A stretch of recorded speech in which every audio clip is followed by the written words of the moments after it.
Welcome back my channel शिक्षा the education में आप सभी का स्वागत है।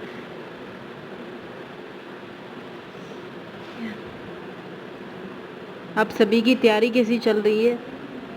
और जिन लोगों का भी आज बीएड का पेपर है, अगर उन लोगों का पेपर हो गया है तो उनके पास अगर पेपर्स है, क्वेश्चन है, तो वो पूछ सकता है कि किस टाइप के पेपर आता है या किस टाइप का क्वेश्चन आता है, ये हमें बता सकता है।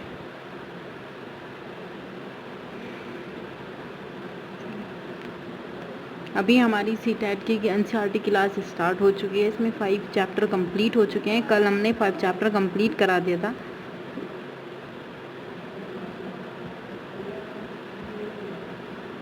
उसको भी आप सब पढ़ लीजिएगा। और जो नया स्टूडेंट जुड़ा हुआ है वो उससे पहले वाली अपने 5 चैप्टर पूरे प्लेलिस्ट में भी बनी हुई है, एनसीईआरटी के नाम से क्लास 5, उसको वहाँ से जाके पढ़ लीजिएगा।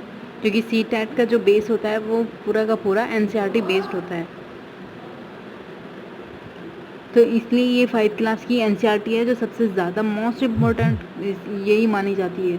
इससे पहले वाली जो 4 क्लास की या फिर 3rd क्लास की है वो आप लोगों का थोड़ा बहुत बेस तैयार करती है, लेकिन सबसे ज़्यादा अगर क्वेश्चन पूछे जाते हैं तो 5 क्लास की जो एनसीईआरटी है उसमें से पूछे जाते हैं। ठीक है, तो ये आज हमारा नया चैप्टर है, 6 चैप्टर है ये, और क्लास 5 वाली एनसीईआरटी करवा रहे हैं जो प्राइमरी के पेपर्स में आती है, यानी कि 1 to 5 वाला जो पेपर होता है उसमें आती है ये। और इस चैप्टर का नाम है बूंद बूंद दरिया दरिया। इससे भी 2 बार क्वेश्चन पूछे गए हैं। ठीक है, तो अब हम स्टार्ट करते हैं यहाँ से। इसमें क्या बोला गया है कि बात पुरानी, यहाँ देखिए, यहाँ से ये स्टोरी स्टार्ट होती है।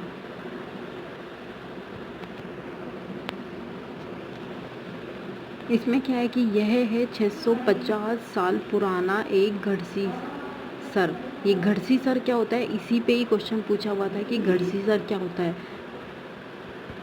और ये जो सेकंड पेपर होता है जूनियर वाला, उसमें भी इससे संबंधित एक बार क्वेश्चन पूछा हुआ था।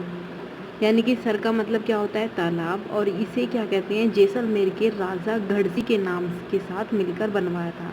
इन दोनों तरफ, इसके जो दोनों तरफ होते हैं पक्के घाट होते हैं, सजे हुए बरामदे, कमरे और बड़े हॉल और न जाने क्या क्या। यहाँ लोग मिलते जुलते थे और जलसे होते थे और गाने बजाने का प्रोग्राम भी होता था। इसके घाट पर बनाए गए स्कूल में आस पास के बच्चे पढ़ते थे।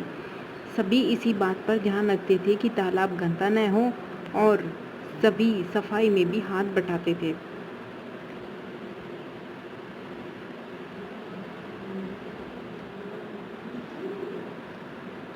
मीलों तक में फैलने वाली इस घड़सी सर की बारिश का पानी इकट्ठा किया जाता है। यही पूछा गया था कि जो घड़सी सर होता है उसमें वैसा पानी रख, यानी कि हम पानी को इकट्ठा रखते हैं या उसमें से बारिश का पानी इकट्ठा होता है, और क्यों होता है, इस पे भी क्वेश्चन था। तालाब इस तरह बनाया गया था कि जब वह पानी में भर जाता था तब बाकी पानी बहकर नीचे चले जाता था, और जब भी वह लबालब भर जाता था तो पानी तीसरे तालाब में चला जाता था।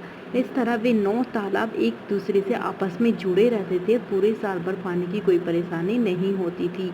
इसी पैराग्राफ से क्वेश्चन पूछा हुआ है, और 4 ऑप्शंस बना के उसमें से पूछा था कि कौन सा इसमें से सही है और कौन सा गलत।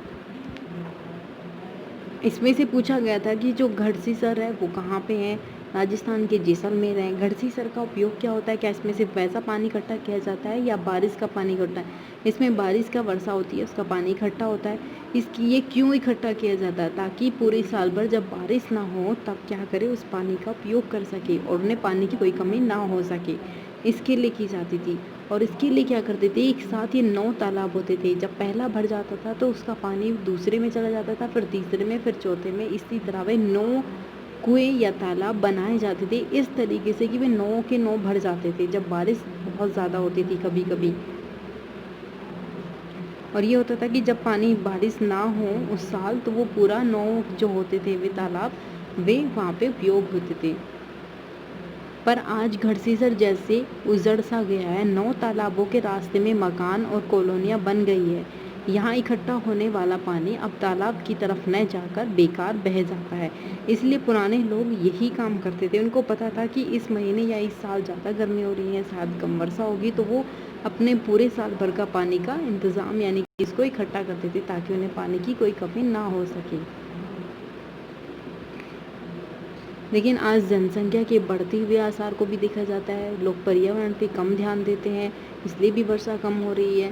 पेड़ पौधों का कटाव ज़्यादा हो रहा है। तो आप लोगों को इन चीज़ों को बच्चों को बताना चाहिए कि वर्षा क्यों नहीं हो रही है और कहाँ कम होती है। और आज क्या हो रही है, आज वहाँ बस्तियाँ बन गई है, घर बन गई हैं, कॉलोनियाँ बन गई है। तो जिसकी वजह से क्या हो रहा है, वो जो तालाब बनाए जाते थे पानी के लिए ताकि उन्हें पानी की कमी ना हो सके, वो अब नहीं रही है।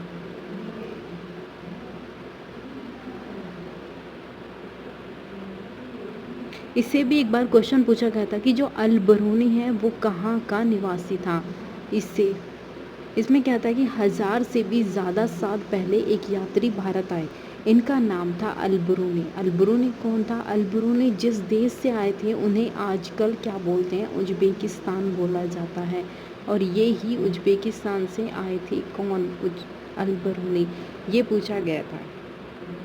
इसमें उल्टा भी पूछा जाता है कि उज़्बेकिस्तान से कौन सबसे पहले यहाँ पे आया था यात्री, तो वो कौन था? अल बरूनी था वो। अल बरूनी ने क्या किया? अल बरूनी ने बहुत सी बारीकी से चीज़ों और जगह को देखा और इसके बारे में लिखा। ख़ास तौर पर से वे उन्हें अपने देश से अलग लगी। चलो बताते हैं कि अल बरूनी उस समय तालाबों के बारे में क्या लिखते थे, उनका भी क्या मानना था इन तालाबों के बारे में।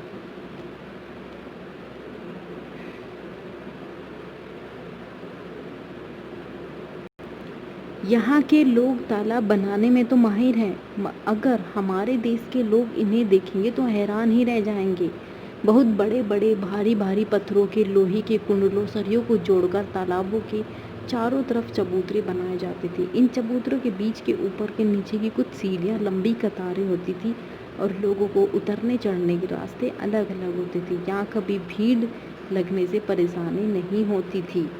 तो वो क्या कर रहा है, वो हमारे यहाँ पे जो तालाब थी, बहुत सारी चीज़ें थी भारत में, जिसकी वजह से जो बाहर के लोग हैं वो खुद ही हैरान हो जाते थे कि भारतीय लोग किस तरह से ये सारी चीज़ें करते हैं। जो पॉसिबल सी चीज़ नहीं होती उसको भी पॉसिबल करके दिखाते हैं। तो वो ये कहता है कि अगर इसको हमारे देश के लोग देखें तो वो तो खुद ही हैरान हो जाएंगे कि इन्होंने इतने बड़े बड़े पत्थर, लोहे, सरियों को इस तरह जोड़कर इन्होंने एक तालाब इस तरीके का बना रखा है कि इनके पूरी साल भर अगर वर्षा ना हो तो वो वर्षा का जो पानी इकट्ठा हुआ है वो यूज हो सके और लोगों को परेशानी भी ना हो।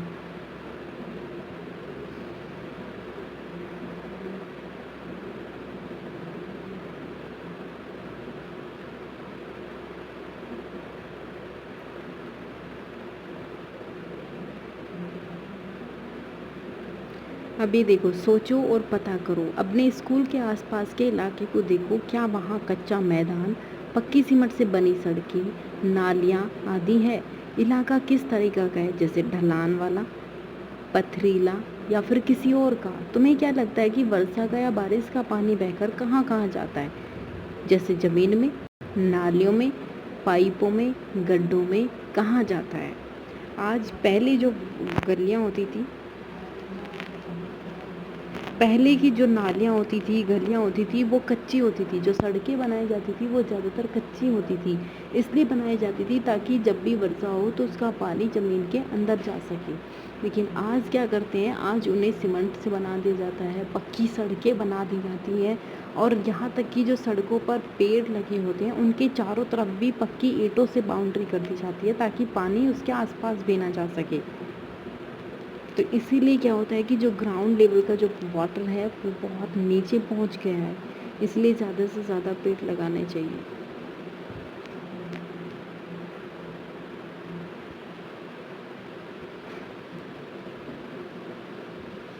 जैसे बूंद बूंद की कीमत क्या होती है कि राजस्थान के जैसलमेर के अलावा बहुत से ऐसे इलाके हैं जहाँ साल में बस 10 या 12 दिन ही क्या होती है, वर्षा होती है, बारिश होती है।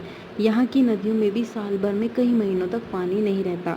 लेकिन कहीं कहीं ऐसा होता है, जैसे कि अभी बिहार में भी वर्षा आ रही है, बाढ़ आ गई है वहाँ पर। तो कुछ तो इलाके ऐसे हैं जिन पे पानी की ज़रूरत नहीं है, वहाँ पे बाढ़ आ जाती है, वहाँ हर साल बाढ़ आती है। ऊपर से कुछ ऐसे इलाके हैं जहाँ पानी की बिल्कुल कमी है, वहाँ पे तो सिर्फ 10 या 11 दिन ही वर्षा होती है, सूखे पड़े रहते हैं। तो ये क्या है, ये सब कुछ एनवायरनमेंट इम्बैलेंस हो रहा है, उसकी वजह से भी होता है। अब ये देखिए, ये क्या है, शिक्षक संकेत, यानी कि यहाँ पे टीचर कुछ साइन होते हैं जिनको पढ़ना बहुत ज़रूरी होता है। बच्चों को बताइए कि अल-बरूनी की किताब किस तरह के इतिहास के बारे में जानने में मददगार है। ऐसे में अन्य इतिहास के स्रोत जैसे इमारतें, दस्तावेज, सिक्के, चित्र आदि के बारे में चर्चा करें। उज़्बेकिस्तान कहाँ है, संसार को ढूँढने मतलब संसार का जो नक्शा होता है उसमें ढूँढकर बताइए उज़्बेकिस्तान कहाँ है, इंडिया कहाँ है, यूएसए कहाँ है। ये बच्चों को थोड़ा बहुत मैप से बताना चाहिए, ताकि वो उनको जानने के लिए क्या होगा, प्रोत्साहित करना चाहिए। वो खुद बताएँगे कि हमारा भारत कहाँ है, फिर हमारे भारत का नक्शा दिखाएँ, फिर उसमें क्या है, कहाँ रहते हो, कौन से स्टेट में हो, ये सारी चीज़ें। उन चीज़ों को उनको खुद देना चाहिए कि ये कि आप कौन से स्टेट में हो और कहाँ पे हैं, उसके आसपास कौन से और स्टेट हैं, हमारे स्टेट कितने हैं, ये सारी चीज़ें उनको खुद बतानी चाहिए। तो बच्चे क्या करेंगे, फिर अपने घर पे पढ़ेंगे, सबको बताएंगे, तो वो चीज़ें क्या होगी, उस चीज़ के प्रति वो प्रोत्साहित रहेंगे।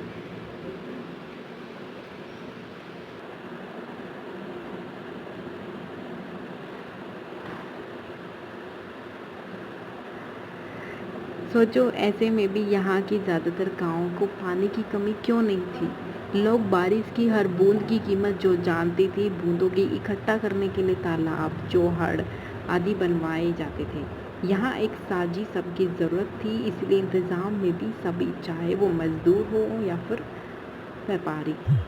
तालाब से भी बहुत सारी पानी ज़मीन सोख लेता था और इस तरह आसपास के कुएं, बावलियों में भी पानी पहुंच जाता था। आसपास की ज़मीन में नमी यानी कि नम और उपजाऊ रहती थी, किसके कारण, इन्हीं के कारण। तो इसलिए वर्षा का पानी इकट्ठा करना चाहिए। हम इसका चित्र भी दिखाएंगे किस तरीके से बनाया जाता था।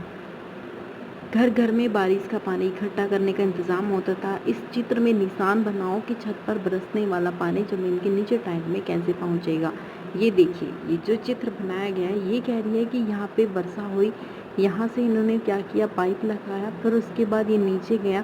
नीचे जाने के बाद यहाँ पे भी इसने क्या कर रखा है, ये पानी है, यहाँ पे भी पानी हो रहा है। ऊपर से ये पानी क्या हो रहा है, ऊपर से पानी नीचे आ रहा है, यहाँ पे ये टैंक यहाँ भर रहा है। इसने क्या किया कि यहाँ पे बाल्टी लगाई और फिर ऊपर से ये क्या कर दिया, यहाँ से पानी को निकाल लिया।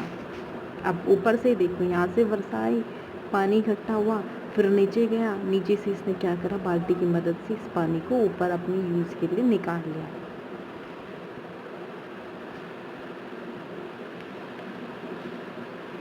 अब आप लोगों ने क्या बावड़ी देखी है, ये देखिए।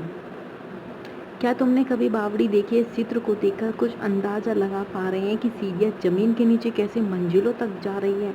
पानी ऊपर से खींचने की बजाय लोग खुद पानी तक पहुंच सकते हैं, इसलिए कुछ लोग इसे सीढ़ीदार कुआं भी कहते हैं। अब ये चित्र देखिए आप लोग यहाँ से,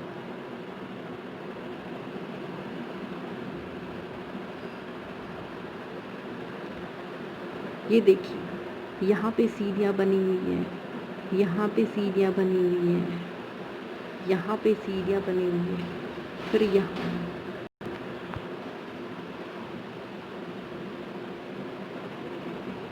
ठीक है, अगर आप लोगों को वीडियो पसंद आ रही हो तो लाइक भी कीजिए, शेयर भी कीजिए और सब्सक्राइब भी कीजिए अगर नया स्टूडेंट है, क्योंकि ये स्पेशली सीटेट का ही है। उसके बाद हम बहुत सारी चीज़ें स्टार्ट करेंगे, कुछ नई तरीके से करेंगे जिससे आप लोगों को ज़्यादा समझ में आएगी। और जितना ही होगा, क्योंकि ये हाफ चैप्टर है इसका, फिर ये ज़्यादा समझ में आ जाएगी, इसलिए